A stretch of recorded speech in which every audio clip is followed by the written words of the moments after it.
शेतकरी बंधूंनो नमस्कार. आज आपण आलेलो आहोत सांगोला तालुक्यातील चिंचोली गावामध्ये. आपले प्रगतशील शेतकरी आहेत, त्यांच्याशी आपण चर्चा करू. आपण नाथ बायोजन कंपनीचा डॉमिनेटर 401 हा मक्याचा पीक पाणी कार्यक्रम ठेवलेला आहे. तर नमस्कार. नमस्ते. सर्वप्रथम तुमचं नाव मला सांगा. दादासाहेब भारतेडके, गाव कोणतं आपलं? बेहरी चिंचोली, तालुका सांगोला, जिल्हा सोलापूर. मोबाईल नंबर काय आपला? 7499 40 2204. ओके. आता आपण हा जो आज मक्याचा पीक पाणी कार्यक्रम ठेवलेला आहे ते व्हरायटी कोणत्या कंपनीची आहे?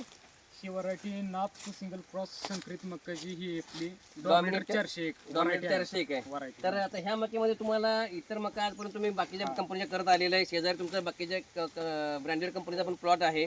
तर त्या मक्यामध्ये ह्या मक्यामध्ये तुम्हाला काय तुलना वाटली ते तुम्ही सांगा. त्या मक्यापेक्षा ही कणीस मोठा आहे. बरं.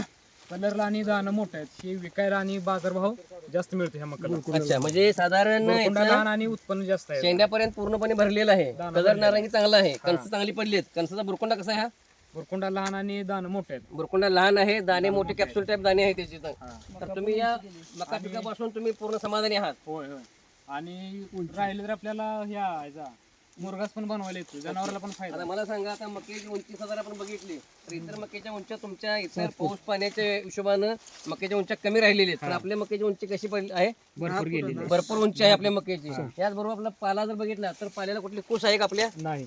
याच्यावर कोणती रोगराई पडली होती का मक्यावरती? फवारणी वगैरे कीटकनाशक काय केले तुम्ही इथं? हो, एक केली. एक केलेली फवारणी, म्हणजे एका फवारणीवरती तुम्हाला तर प्लॉट चांगला आलेला आहे. तर शेतकरी बंधूंनो तुम्ही बघता इथं तर अतिशय चांगल्या प्रकारची मका आपली दादासाहेब वेडगेने इथं आणलेली आहे.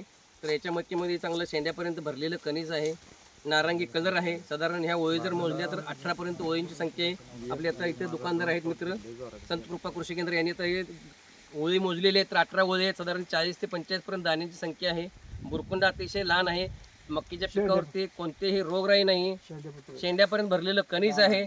तर या मक्कीपासून शेतकरी आपले समाधान आहे. तर मी सगळ्या शेतकरी बंधूंना इथे जमलेल्या विनंती करतो की आपणही पुढील हंगामामध्ये याच मक्याचा जास्तीत जास्त लागवड तुम्ही खरीप आणि रब्बी दोन्ही हंगामासाठी ही मका लागू शकते, लागवडीसाठी चांगली येऊ शकते.